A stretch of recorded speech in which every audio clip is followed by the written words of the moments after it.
जैन रामायण में चम्रेंद्र जमीन में से निकल कर के आया मथुरा नगरी में। मथुरा नगरी में किस लिए आया था? गुस्से से युक्त होकर के मेरे मित्र मधु राजा को मार दिया है, मैं जाकर के दंड देता हूँ मारने वाले को। ऐसा देख करके वो क्रोध से युक्त होकर के आया और उसने क्या देखा? मधु की चिता निहारन हेत आयो मथुरा और समेत, देखी प्रजा सुख करि भरपूर, हेलायो आमयपुर क्रूर। और जब वो मथुरा नगरी में आया तो उसने क्या देखा? आमोद प्रमोद हो रहा है, नए नए उत्सव हो रहे हैं, नए राजा का राज्याभिषेक हो चुका है। लोग मानो एक प्रकार से भूल ही गए हैं किसको? मधु राजा को। वो देख करके उसका गुस्सा और बढ़ गया। अभी तो केवल वो शत्रुघ्न से गुस्सा करके आया था, अब उसने देखा ये कैसे लोग हैं, इनका जिसने उपकार किया, इनके प्रति जो सेवा भावी था, ऐसे मधु राजा अपने स्वामी, उसकी मृत्यु हो गई, मृत्यु के बाद में ये लोग शोक नहीं मना रहे हैं, उल्टा क्या कर रहे हैं? खुश हो रहे हैं, आनंद कर रहे हैं, नए राजा की बधाइयाँ गा रहे हैं। ये बड़े दुष्ट लोग हैं, इनको दंड दिया जाना चाहिए। ये कैसे मतलब कृतज्ञ टाइप के हैं कि ये जगत की चेष्टा को भी नहीं जानते हैं, चिता भी शांत नहीं हुई अभी तक तो समझ लो। और ये लोग ऐसे ऐसे काम कर रहे हैं। मोह में आकर के वो भूल गया कि जगत की प्रवृत्ति ऐसी होती है। कैसी? आप क्या सोच रहे हो कि आपने जिन जिन के प्रति उपकार किया है, तो आपके जाने के बाद वो लोग बस दिन रात मेरे स्वामी आंसू बहाते रहेंगे? क्या करेंगे वो?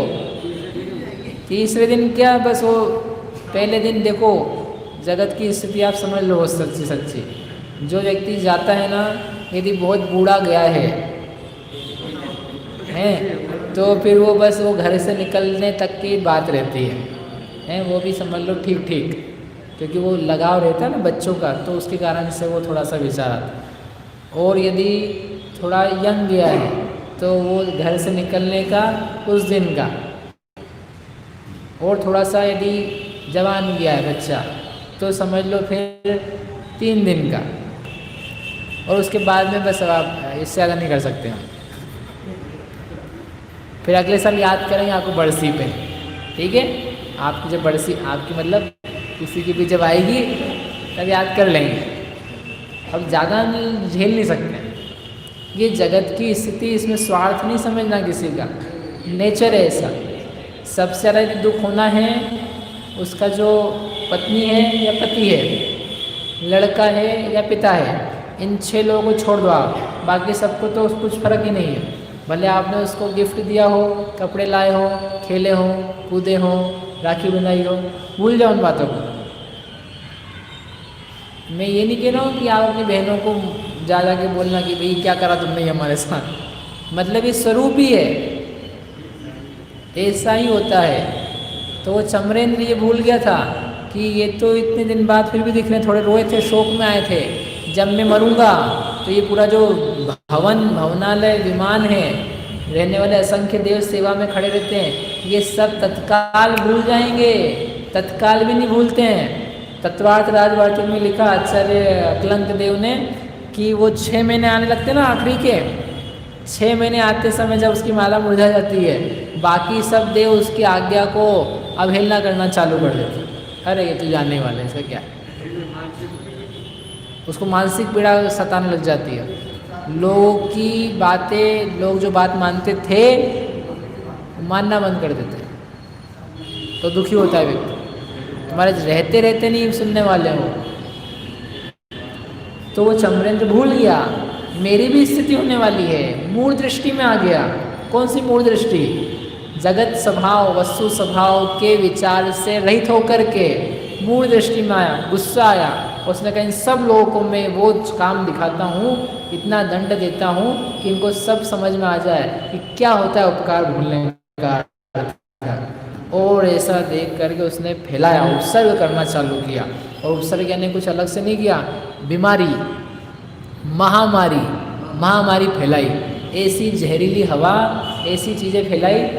शास्त्रकारों ने लिखा जो जहाँ बैठा था, जो जहाँ लेटा था, जो जहाँ खड़ा था, वहीं के वहीं सब तत्काल प्राण छोड़ने लग गए।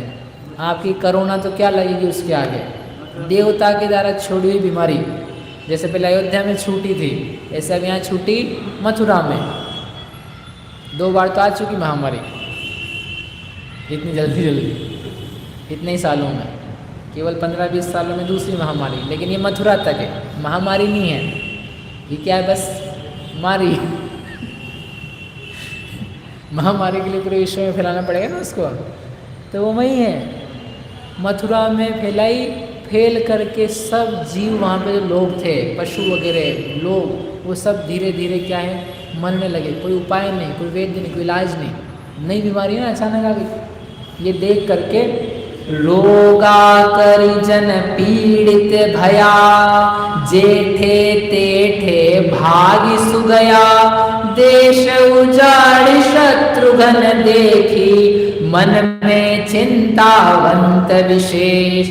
रोगों से जब लोग पीड़ित होने लगे, व्याप्त हो गए और दुखी होकर मरने लगे, और जो लोग बच रहे थे वो इधर उधर भाग भाग करके, जान बचाओ, मथुरा छोड़ो, लॉकडाउन काम नहीं आएगा, मथुरा ही छोड़नी पड़ेगी। मोह में आपको आओगे तो ये जो देह रूपी घर है ना, इसको छोड़ना ही पड़ेगा। आप इसमें फंस के, घुस के, छुप करके रहोगे। लॉकडाउन कर दिया मैंने शरीर में से, नहीं काम आएगा, भाग नहीं पड़ता है। उसका उपाय तो उसका नाश ही करना है। तो लोग जो थे वो मथुरा नगरी को छोड़ के भाग रहे थे। और शत्रुघ्न ने जब देखा तो उसने कहा ये क्या हो रहा है, कोई उपाय भी नहीं मिल रहा है, सेना भी नष्ट जैसी होती जा रही है, सब लोग की हड्डियाँ, फेफड़े, छाती, दिल, खून सब कमज़ोर हो रहे हैं, यहाँ रहना योग्य नहीं है।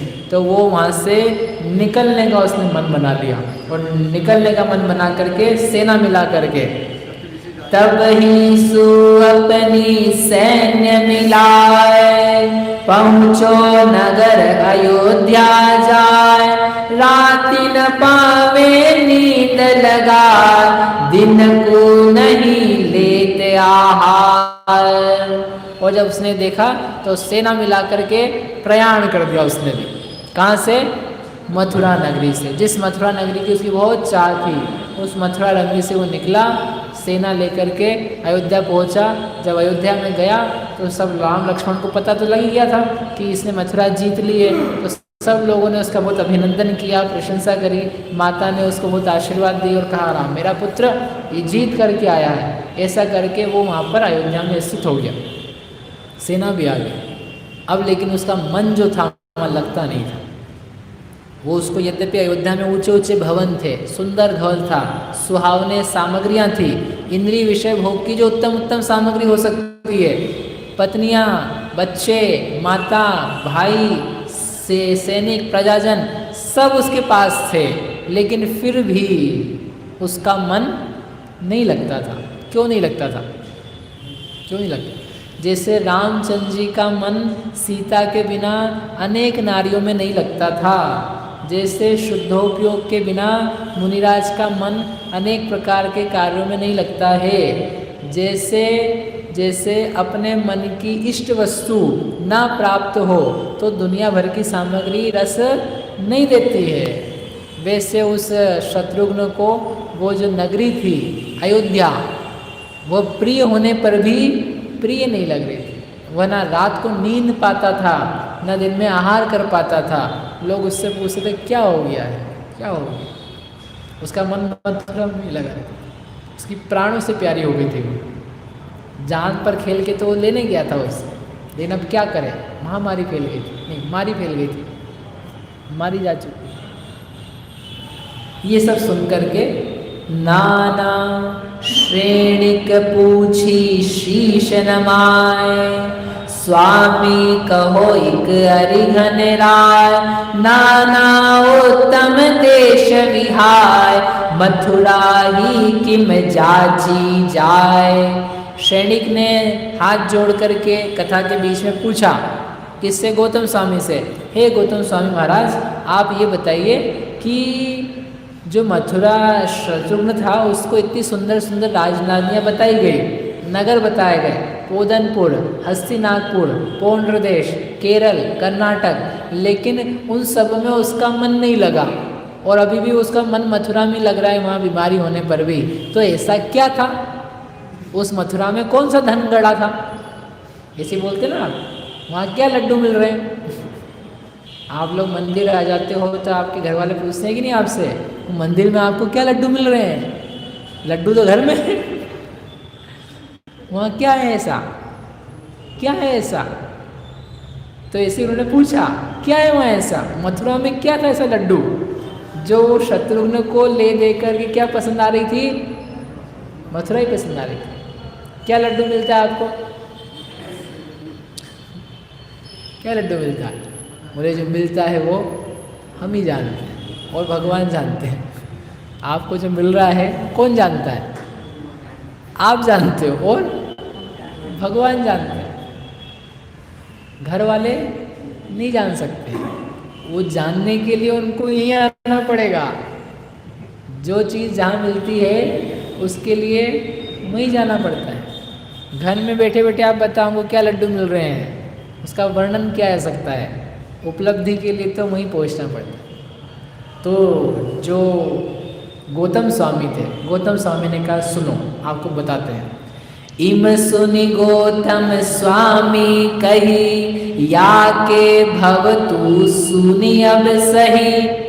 अब वो गौतम स्वामी कहते हैं कि ये जो शत्रुघ्न है ये पहले अनेक बार मथुरा नगरी में उत्पन्न हुआ है, इसको पूर्व भव की प्रीति है इससे मथुरा नगरी के साथ में, इसलिए इसको इस भव में भी उसी मथुरा में रस आ रहा है। अरे जहाँ पर एक दिन भी रह लिया जाता है, एक महीने भी रह लिया जाता है, एक घंटे भी रह लिया जाए तो बाद में जाकर के व्यक्ति क्या करता है? वही स्थान से प्रीति करता है। जैसे शशि दीदी आप यहाँ बैठे हो तो पहले यहाँ बैठते थे क्या? पहले यहाँ बैठते थे। अब जितने दिन से आ रहे हो तो कहाँ बैठते हैं? वहीं। तो वहीं क्यों बैठते हैं? क्योंकि यहाँ कोई और बैठ जाता है। प्रीति, स्थान से प्रीति। ये जो महिला वहाँ बैठती वहीं क्यों बैठती है? क्यों जी? मैं आपको सालों से देख रहा हूँ, है जल्दी जाने की रहती है। प्रीति, स्थान की प्रीति। जो जहाँ बैठा है ना देख लो सब अपने अपने को। आप ये मत बोला भैया हम अभी आपको देख रहे हैं, आप भी वहीं बैठे हो, आप भी वहीं बैठे हो। प्रीति, स्थान की प्रीति एक दिन की ऐसी हो जाती है। आप देखना नए स्थान पे भी जाकर के, नए पंडाल में जाकर के, एक जगह बैठ गए आप, अगले दिन फिर गए, आप अगले दिन ट्राई करोगे वहीं जाके बैठ जाए, अगले दिन वहीं जाने का ट्राई करोगे। चप्पल जहाँ आपने खोली थी पहले दिन, अगले दिन क्या प्रयास करोगे? वहीं खोले। वहाँ जगह नहीं मिले वो अलग बात है, लेकिन आप क्या करोगे? वहीं। इसको बोलते हैं नो कर्म का संस्कार। गोमठ सार जी में दिया है पंच परावर्तन में, नो कर्म का संस्कार। एक बार दे देने पर पुनः पुनः देता है उससे, सिद्धांत है। इसलिए ग्रहित वर्गणाओं का ग्रहण काल ज़्यादा होता है, अग्रहित और मिश्र का कम होता है। अग्रहित का कम होता है ग्रहित की अपेक्षा से। थोड़े का बहुत बार ये पैदा हुआ, इसलिए अब बताते हैं आपकी इसके पूर्व भोग की कथा। इकवानिज पोदनपुर सार, आयो मथुरा नगर में जाल, महिषला दिलायो जुत भार, तिहि पीड़ा पाई अधिकार। एक वानिज था, मैंने बनिया, वो बनिया पोदनपुर में रहता था। वो पोदनपुर से घूमते घूमते घूमते वो कहाँ आया? मथुरा नगर में आया, और उसके साथ में भैंसा लाया। वो भैंसे के ऊपर भार ढोता था, वो भैंसा पानी लाने के काम आता था। तो वो भैंसा उस मथुरा नगरी में पहुंचा, वहाँ पर कुछ दिन रहा, और एक दिन बहुत भार से युक्त होकर के पीड़ा उसने पाई। उसने कटिते भगन भयो दुख पाय, प्राण त्यागी भैंसो पुनि थाय, मथुरा ही में उपजो सही, शट पर आय महिष की लही। और वो वहाँ से भागा, एक दिन पीड़ा हो रही थी तो वो भागा और भाग करके कट गया, गिर गया और उसकी मृत्यु हो गई। और दुख से मरा था आर्त ध्यान से, तो फिर से मर करके क्या बना, फिर वैसा बना। कहाँ पैदा हुआ, मथुरा में। मथुरा में पैदा हुआ, फिर से वो उसका प्रयोग किया गया, फिर वो वापस से मरा, फिर मर करके भैंसा हुआ, फिर मर करके भैंसा हुआ, फिर मर करके भैंसा हुआ। ऐसा 6 बार तो मर करके भैंसे हुआ। फिर बीच में कौवा बना, मेंढक बना, और भी 4-5 भाव तिरंसी गए वो बना। फिर कहीं बीच में मर करके कठिन कठिन करि नर भव पाय, पंच बेर मथुरापुर आय, निर्धन वे दुख पायो जहाँ, कोई एक पुण्य भयो द्विज तहा। और बहुत कठिनाई करके इसे दिन निकालता हुआ, भाव निकालता हुआ वो मुश्किल से एक मनुष्य बना, लेकिन वो दिमाग का बिल्कुल मूर्ख था और निर्धन भी था। लेकिन निर्धन होकर के वह कुलधर नाम दरिद्र अपार, पाले नाही सदा आचार, और सुनो आगे मन लाय, तहाँ चंद्र मुख जानो राय। लेकिन वो जो विप्र बना था, ब्राह्मण बना था, यद्यपि मूर्ख था तथापि वो सुंदर था शक्ल का, बुद्धि ज़्यादा नहीं थी उसकी, लेकिन उसने एक काम करना चालू किया। जो निर्ग्रंथ मुनि थे उनकी वो सेवा करता था, उनके लिए कुछ कार्य करता था। समझ लो जैसे कमंडल उठा के चलना है आज की भाषा में, तो उनकी सेवा करता था, विहार के लिए निहार के लिए उनके साथ में जाता था। ऐसा रहते हुए उसे कुछ मुनियों से प्रीति हो गई, लेकिन फिर भी वो शील व्रत से रहित था, दुष्चेष्टाओं से युक्त था। एक दिन ऐसे उसके समय बीत रहे थे, समय बीतते बीतते एक दिन क्या हुआ, चंद्रमुख नाम का राजा था उस नगर का, और जाके ललिता कामिनी भू, गयो अनिथानी, दूर देश तब नारी के, व्याप्यो काम अमानी। उसकी राजा की पत्नी थी कामिनी, ललिता नाम की सुंदर स्त्री थी। एक बार राजा पे कोई आक्रमण करने आ रहा था, तो राजा सेना लेकर के गया नगर से बाहर उसको जीतने के लिए। और ये नगर में कुछ ही लोग थे और राजमहल में रानी थी। इधर से ये ब्राह्मण निकला जिसका नाम था कुलंधर। कुलंधर नाम का जो ब्राह्मण था वो उससे निकला। उसने झरोखे में बैठी हुई महिला को देखा, यानी रानी को देखा, और रानी को देख करके उसने संकेत करना चालू किए। काम के संकेत, रिझाने के संकेत उसने किए। पुरानी आदत थी उसकी, महिलाओं को रिझाता था, समझ लो क्या बोलते हैं उसको, इस प्रकार की जाल प्रवृत्तियाँ थी। उसको देख करके रानी ने देख लिया ये क्या कर रहा है, संकेत। अब रानी क्या करेगी, आज बताना है कल बताना है? आज ही बताना, ऐसी बातें तो आज ही बतानी बाकी कल बताना, ये बताइए था। तब ही कुलंदर देख के लयो सुघर बुलवाय, जावत बैठे एक थली, ते ते आयो राय। सोचो क्या क्या होने लग जाता है। रानी ने उसको देखा, वो दुष्चेष्टा कर रहा था, काम के संकेत कर रहा था। कुलवंती नारी हो, देखते से उसकी आंखें मुड़ जाए, वहाँ से दूर हट जाए। अरे ये पुरुष दुष्चेष्टा कर रहा है और कितना हीन पुरुष है। काम में रानी अपने कुल की अमूढ़ दृष्टि में युक्त रहे तो वो दूर मूढ़ दृष्टियों के साथ में बहकी नहीं जाए। स्थितिकरण रहे उसका, उसकी अस्थिति हो गई। लेकिन भोगों की वांछा से युक्त होकर के उसको सुंदर लग गया, सुहावना लग गया। उसने कहा कितना बढ़िया पुरुष है, उल्टा मुझे इशारे भी कर रहा है, उल्टा मुझे इशारे भी कर रहा है, बढ़िया, अपना तो काम बन गया, राजा भी नहीं है। तो उसने क्या किया, इशारा करके उसको बुलवा लिया, उसको भूतर बुलाओ। रानी कामुक हो गई और अत्यंत गुप्त स्थान में लेके गई उसको, और दोनों बैठ करके बातें कर रहे थे। वो बातें करते हुए दोनों एक ही आसन पे थे, मानो रानी उस पुरुष की गोद में थी। बस उनका समझ लो कार्यक्रम चलने वाला था। इतने में क्या हो गया, क्या हो गया, राजा आ गया। व्यक्ति सोचता है बहुत भोग भोग लूँगा, मेरे पाप को कौन देखेगा, इतने में ही आ धमकता है पाप रूपी राजा, कर्म रूपी राजा, विपाक का राजा। सोचने के पहले ही सारी बातें स्वाहा हो जाती है। जैसे ही राजा अचानक आ गया, अकस्मात, जिसकी आशा नहीं थी, राजा को देखते से ही घबरा गए। कौन घबरा गए? रानी की वो पुरुष।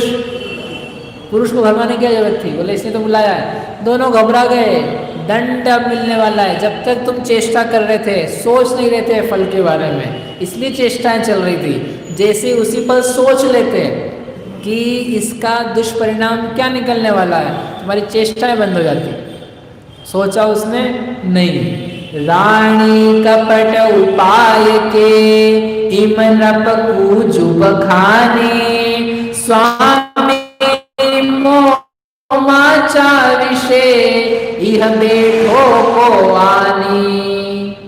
और जैसे ही रानी ने देखा कि राजा आ गया और हम दोनों को देख लिया है, रानी ने मायाचार प्रकट किया। अरे कौन आ गया है, किसने बिठा लिया है, कौन पुरुष है ये, मैं तो जानती भी नहीं हूँ। ऐसा मायाचार करके अपने आप को उसने कहा अपन तो छुड़ाओ। अब वो कौन बचाए उसको, बालक को, वो कुलंधर को कौन बचाए? रानी ने मायाचार किया। बोल तो सकती नहीं कि हमने बुलाया। आप किसका विश्वास कर रहे हो, किसके भोग में लिप्त हो रहे हो? वो तुम्हारा साथ नहीं देने वाला है। पकड़ा जाएगा, तुमको ही पहले पकड़ाएगा। निंदा करने में आप साथ दे रहे हो किसी का, पकड़े जाओगे, तुम्हें ही पकड़वाएगा। मैं तो कुछ कर ही नहीं रहा था, ये सब बोल रहा था, इसने बातें चालू करी, ये सब दंडी है, इसने तुम्हारे बारे में ऐसा कहा। भूल करके भी ऐसे लोगों का विश्वास नहीं करना, वरना ऐसे काम करना। तो उसने मायाचार से कह दिया ये सब हमारा है। लेकिन राजा मूर्ख नहीं था। राजा ने दोनों को पकड़ा और उस विप्र को पकड़वाया, कुलंदर को पकड़ो, उसको दंड देंगे। बेचारा पूरा भय से कांपने लगा। उसको बांधा सैनिकों ने और उसको अंग छेदो, इसके 8 अंग इसके दूर करो, हाथ पैर मस्तक हृदय कमर पीठ सब इसके अलग करो। रानी के साथ भोग भोगने का इसका परिणाम था। मेरे राजमहल में घुसाया, रानी को दंड देते हैं हम, पहले इसको दंड दो। और ऐसा देख करके उसको बांध लिया। तब राजा जान बांधी ताकुलियो, तब राजा जान बांधी ताकुलियो, पुर बाहिर ले जाय हरो वचयो दियो। नगर के बाहर ले गए सैनिक पकड़ करके। अब वो उसको 8 अंग उसके कटने वाले हैं, मरने वाला है। कुछ होगा क्या? कोई बचाएगा क्या? कोई बचाएगा क्या? आप लोग बचाओगे क्या? आप लोग तो नहीं बचाओगे। आउदयेन जीवदी, आउदयेन जीवदी, जीवो एवं भणंति सवन्हु। निज आयु से जीवित रहें, यह बात जिनवर ने कही। वो बात जिनवर ने कही है। कौन बचाएगा? यदि कोई बचाएगा तो उसकी आयु बचाएगी, और यदि कोई बचाएगा धर्म बचाएगा, यदि कोई बचाएगा सच्चे देव शास्त्र की शरण बचाएगी, पापों से प्रायश्चित बचाएगा। और यदि नहीं बचा पाएगा तो तुझे पाप ही डुबोएगा। अब कैसे बचेगा या मरेगा और क्या क्या होता है, ये किसका जीव चल रहा है? ये शत्रुघ्न का जीव है। शत्रुघ्न का जीव ऐसे ऐसे काम करके आया पीछे से। ऐसा जान करके बुरे कार्यों से, अधर्म कार्यों से, मूढ़ दृष्टियों से दूर हटके स्वस्वभाव में स्थितिकरण करने का पूर्ण उद्यम करें। इसी मंगल भावना से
द्वादशं